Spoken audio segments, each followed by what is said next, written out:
Welcome to red TV. నేను మీ తేజ. 2018లో ఒక దారుణమైన సంఘటన జరిగింది. మారుతిరావు అనే ఒక వ్యక్తి తన కూతురు ప్రేమించిన అబ్బాయిని అతి దారుణంగా సుపారీ ఇచ్చి దాదాపు ₹1,00,00,000 వరకు కూడా ఇచ్చి అతన్ని చంపించడం జరిగింది. అతను ఎవరో కాదు, ప్రణయ్. సో ఈరోజు నేను ప్రణయ్ సమాధి దగ్గర ఉన్నా.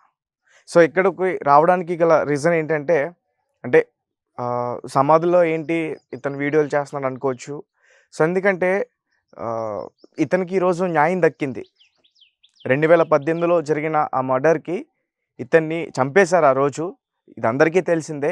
సో నిన్న ఇక్కడ నల్గొండ ఎస్సీ ఎస్టీ కోర్ట్ దగ్గర ఒక కోర్టు సంచలన తీర్పిచ్చింది. ఇతన్ని ఎవరైతే హతమార్చి చంపేశారో అతనికి సుభాష్ శర్మ అనే ఒక వ్యక్తికి ఉరిశిక్ష పడింది.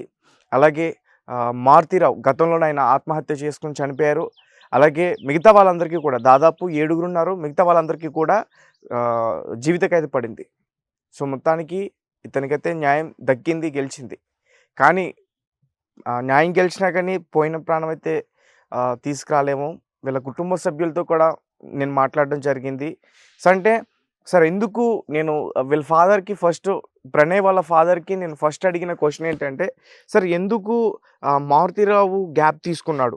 మీకు తప్పుగా అనిపించవచ్చు, బట్ నేను అడుగుతుంది మీకు అర్థమవుతుంది. సార్ మారుతిరావు గారు పెళ్ళికి ముందే అతను హెచ్చరించి ఉండొచ్చు కదా, లేదంటే రెక్కీ నిర్వహించారని చెప్తున్నారు. పెళ్ళికి ముందే రెక్కీ అట్లాంటివన్నీ కూడా చేయొచ్చు కదా.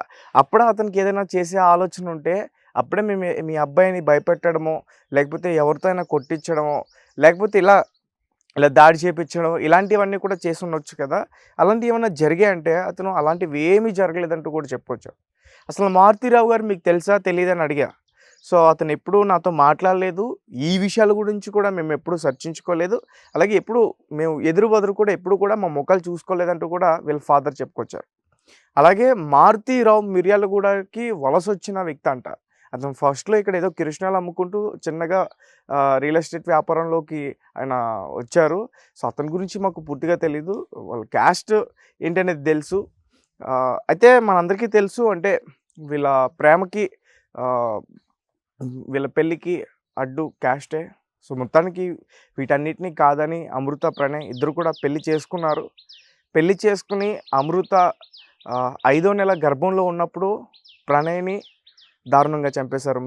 మిర్యాలగూడ ఒక హాస్పిటల్‌లో తన హెల్త్ చెకప్ కోసం హాస్పిటల్‌కి వెళ్ళి అమృతని హెల్త్ చెకప్ చేయించి తిరిగి అదే హాస్పిటల్ నుంచి బయటకు వస్తున్న టైంలో రెక్కీ నిర్వహించారు ముందుగానే అక్కడ. సో జస్ట్ అప్పుడే బయటకు వచ్చారు. గేట్ బయటకి వచ్చిన వెంటనే వెనకాల నుంచి మాంసం కొట్టే కత్తితో వెనకాల నుంచి తన మెడపైన బలంగా ఒకటే వేటికి అతన్ని చంపేయడం జరిగింది. తర్వాత మళ్ళీ ఇంకొక కూడా వేటు వేశాడు, ఎక్కడ మళ్ళీ తను లేస్తాడు అని చెప్పేసి. సో ఆ విజువల్స్ అన్నీ కూడా మనం అప్పుడు చూసాం. 2018లో జరిగింది. సో మొత్తం దేశవ్యాప్తంగా కూడా ఇది సంచలనంగా మారిపోయింది. ఎందుకంటే ఈ కులానికి సంబంధించింది.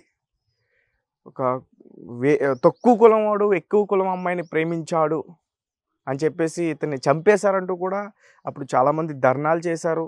చాలా గొడవలు కూడా జరిగాయి. సో అప్పటి నుంచి కూడా వీళ్ళందరూ కూడా వెయిట్ చేస్తున్నారు. మరి ప్రణయ్‌కి న్యాయం జరుగుతుందా? ప్రణయ్‌కి న్యాయం జరుగుతుందా? జరగదా? దాదాపు ఈరోజు తీర్పు వచ్చి 7 ఏళ్ళు అవుతుంది. సో 7 ఏళ్ళకి మొత్తం న్యాయం అయితే జరిగింది. ప్రస్తుతం ప్రణయ్‌కి ఒక బాబు, అమృతకి ఒక బాబు. సో అతనికి దాదాపు 7 సంవత్సరాలు ఉంటాయని చెప్తున్నారు. సో ఆమె హైదరాబాద్‌లోనే ఉండిపోయింది. ఇంకా వీళ్ళ ఫ్యామిలీ మొత్తం కూడా ఇక్కడే ఉన్నారు. వీళ్ళు మీడియాతో మాట్లాడడానికి ఇష్టపడట్లేదు. ఎందుకంటే అయిపోయింది, మాకు న్యాయం దక్కింది కాబట్టి మేము ఇంకెక్కువ మాట్లాడం. ఇప్పుడు ఏదైనా మాట్లాడితే మేము అవతల వాళ్ళని రెచ్చగొట్టినట్టు అవుతుంది. అలాగే అప్పుడే సుపారీ గ్యాంగ్‌లు రెక్కీలు నిర్వహించారు. ఆ రోజే దానికి ముందు కూడా చాలాసార్లు రెక్కీ నిర్వహించారంట వాళ్ళు. వాళ్ళ ఇంటి దగ్గర కూడా సీసీ కెమెరాలో చెక్ చేస్తే అవన్నీ కూడా బయటపడ్డాయి. సో ఇందులో విషయం ఏంటంటే అమృత చెప్పిన వెర్షన్ మనం చూస్తే మా నాన్న కాకుండా మా చిన్నాయన, అంటే మారుతిరావు గారి తమ్ముడు. సో ఆయన వీళ్ళ నాన్నగారిని రెచ్చగొట్టాడంట. మన ఇంటి పరువు తీస్తుంది, బయటికెళ్ళి బజార్ పాలు చేస్తుంది, సో వదలొద్దు అని చెప్పేసి. సో అంటే వీళ్ళు అటాక్ చేయాలనుకున్నప్పుడు, ఒకవేళ చంపే ఉద్దేశం ఉండి అటాక్ చేయాలనుకున్నప్పుడు ముందే చేయొచ్చు. నాకేమనిపించిందంటే నిజంగానే మారుతీరావు గారే ఇది కావాలని చేయించారా లేదా? ప్రస్తుతం ఈ కేసులో ఆయన ఏ1గా ఉన్నారు. ఆయన ఆత్మహత్య చేసుకొని చనిపోయారు. కానీ అమృత చెప్పిన వెర్షన్ చూస్తుంటే ఎందుకో కొన్ని మళ్ళీ డౌట్స్ క్రియేట్ అయినాయి. సో అందుకనే వీళ్ళ ఫాదర్ని కూడా అడిగా, సార్ అసలు మీరు పెళ్లి గురించి మాట్లాడారా, చర్చించారంటే ఒకానొక టైంలో అమ్మాయి వచ్చి వీళ్ళ ఇంట్లో ఉన్నప్పుడు ఫోన్లో డైరెక్ట్గా చెప్పారంట, మీ వచ్చి మీరు ఆయనతో కాకుండా నార్మల్గా వాళ్ళ కుటుంబ సభ్యులతో ఎవరితోనో వచ్చిన గ్యాంగ్తో చెప్పారంట, నేను డోర్లు తీసి పెడతా, మా అబ్బాయిని గట్టిగా పట్టుకుని మేమే పట్టుకుంటాం, తర్వాత వాడికి మేము ఏదైనా చెప్పుకుంటాం, వాడికి మేము ఏదైనా నచ్చ చెప్పుకుంటాం, మీరు ఆ అమ్మాయిని తీసుకెళ్ళిపోండి అంటే ఆ అమ్మాయిని తీసుకెళ్ళడానికి అక్కడ రాలేదంట వాళ్ళు. అలాగే ఆ అమ్మాయికి కూడా వెళ్ళనని చెప్పిందంట. సో ఇలాంటి విషయాలన్నీ కూడా చెప్పారు. సో అసలు వాళ్ళు ఊహించలేదంట ఇలాంటి సంఘటన జరుగుతుందని మేము ఊహించలేదు. ఒకవేళ మాకు అదే ఉండుంటే కనుక మేము ఖచ్చితంగా చాలా జాగ్రత్తలు తీసుకునేవాళ్ళం. అసలు వాళ్ళని బయటికి పంపించేవాళ్ళం కాదు, అన్నీ మేమే దగ్గరుండి చూసుకునేవాళ్ళం అని చెప్తున్నారు. అలాగే అప్పుడు వీళ్ళ కుటుంబ సభ్యులపైన కూడా అటాక్ చేయడానికి వాళ్ళు ప్లాన్ చేశారు. బట్ పోలీసులు అప్పుడు సెక్యూరిటీని కల్పించారు కాబట్టి అది జరగలేదు. సో ఇందులో మొత్తం 7గురు ఉన్నారండి. వీళ్ళకి సహకరించిన ఆటో డ్రైవర్, అలాగే మారుతీరావు పర్సనల్ డైరెక్టర్, సుఫారీ గ్యాంగ్ పర్సన్స్, అలాగే మారుతీరావు వాళ్ళ తమ్ముడు. సో దాదాపు ₹1,00,00,000 వరకు కూడా సుఫారీ ఇచ్చి చంపించాడంటూ కూడా చెప్తున్నారు. సో దేశవ్యాప్తంగా చాలా పెద్ద సంచలనం క్రియేట్ అయింది. సో చాలామంది కూడా వెయిట్ చేశారు అమృత, ప్రణయ్. అంటే ముఖ్యంగా ఈ విషయం కాస్త కొంచెం అంటే ప్రజలందరూ ఎక్కువగా గుర్తుపెట్టుకోవడానికి ఇంకొక బలమైన రీజన్ కూడా ఉంది. సో అమృత అనే ఎవరైతే ఉన్నారో ఆ అమ్మాయి ఇతను చనిపోయిన తర్వాత తను ఫైట్ చేసింది. అలాగే ఒక యూట్యూబ్ ఛానల్ మెయింటైన్ చేస్తూ ఒక ఇన్స్టాగ్రామ్ ఇన్ఫ్లుయెన్సర్గా ఉంది. సో చిన్న చిన్న బోటిక్ అని అలాంటి కొన్ని చిన్న వీడియోస్ చేసుకుంది. వాటి నుంచి రెవెన్యూ జనరేట్ చేస్తూ తన జీవనం సాగిస్తుంది. ప్రస్తుతం ఆ అమ్మాయి హైదరాబాద్లోనే స్థిరపడింది. బాబును అక్కడ ఉంచుకుందంటూ కూడా ప్రణయ్ వాళ్ళ ఫాదర్ అయితే మనతో పాటు మనకి చెప్పడం జరిగింది. సో అప్పుడప్పుడు ఇక్కడికి వచ్చి చూస్తూ వెళ్తూ ఉంటుందంట. ఒక్కొక్కసారి మనవాడిని కూడా ఇక్కడే వదిలేస్తుంది. మేము ఆడుకుంటాం, సరదాగా ఆడిపించుకుంటాం. ఆ అబ్బాయిని చాలా ఇష్టం మాకు, వాళ్ళు మేము ప్రణయం చూసుకుంటాం అంటూ కూడా వాళ్ళ ఫాదర్ చెప్పి కన్నీళ్ళు పెట్టుకున్నారు. తర్వాత ఈమె కూడా వస్తుందంట. అండ్ వీళ్ళ మదర్ మారుతీరావు గారి అమృత వాళ్ళ మదర్ మారుతీరావు గారి వాళ్ళ భార్య. సో ఆమె కూడా కలిసింది, వీళ్ళతో పాటే ఉంటుంది, కూతురుతో పాటే ఉంటుంది. సో ఎటువంటి విభేదాలు అలాంటివి ఏమీ లేవు. సో వీళ్ళ ప్రేమ దాదాపు చాలా ఏళ్ళ నుంచి, అంటే ఇతను 10th క్లాస్, ఆ అమ్మాయి 9th క్లాస్ ఉన్నప్పటి నుంచి కూడా ప్రేమించుకుంటున్నారు. బీటెక్ అయిపోయిన తర్వాత పెళ్ళి చేసుకుందాం అనుకున్నారు. ఇంట్లో చెప్తే ఒప్పుకోలే.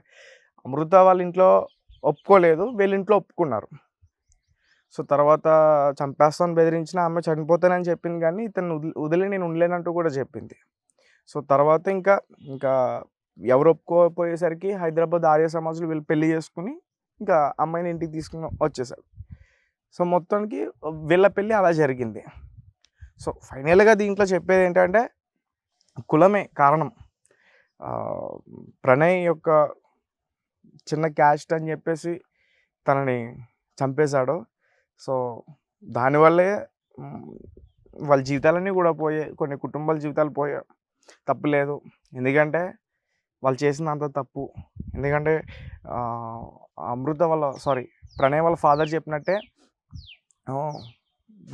ప్రణయ్ కొడుక్కి ఫాదర్ని తీసుకురాలేము, అమృత కొడుక్కి ఫాదర్ని తీసుకురా, అతనికి భర్తను తీసుకురా, నా కొడుకుని తీసుకురాలే, వాళ్ళ అమ్మ వాళ్ళ తమ్ముడు మొత్తం కూడా చాలా బాధపడుతున్నారు. చాలా మంచి ఫ్యామిలీ, చాలా అందరూ కూడా చాలా ఎడ్యుకేటెడ్ పర్సన్స్. వాళ్ళ తమ్ముడు కూడా ఎంబీబీఎస్ చేసే డాక్టర్ అంట. సో ఇతను కూడా మంచి జాబ్ చేస్తున్నాడు, సాఫ్ట్వేర్. సో అట్లాంటి చేతికొచ్చిన కొడుకు ఇట్లా కళ్ళ ముందే అట్లా అయిపోయేసరికి ఆయన ఆ టైంలో చాలా ఇదైపోయారంట. తేరుకోవడానికే మళ్ళీ ఒక 1 year టైం పట్టిందని నాతో చెప్పడం జరిగింది. సో అంటే ఇవన్నీ నేను ఎందుకు ఇలా చెప్తానంటే, అతనికి చెప్పిన అంటే, సార్ అంటే మాట్లాడండి సార్ ఒక 10 నిమిషాలు, చాలా రోజుల తర్వాత మీకు న్యాయం జరిగింది కదా సార్, అసలు పట్టించుకోరు ఎవరు కూడా, బట్ అందరూ కూడా ఫోకస్ చేశారు అసలు న్యాయం జరుగుతుందా అని చెప్పేసి. అండ్ ఇది జరిగిన తర్వాత అప్పుడు ఎస్పీగా ఉన్న రంగనాథ్ గారు కూడా, ఆయన కూడా వెంటనే రెస్పాండ్ అయ్యారు, మీడియాతో కూడా మాట్లాడారు ఆయన ప్రెస్ మీట్ పెట్టి. సో ఆయన కూడా ఈ కేసుకి సంబంధించి చాలా ఇన్వెస్టిగేషన్ చేశారు. మారుతీరావు గారి దగ్గర నుంచి చాలా విషయాలన్నీ కూడా బయట పెట్టడం జరిగింది.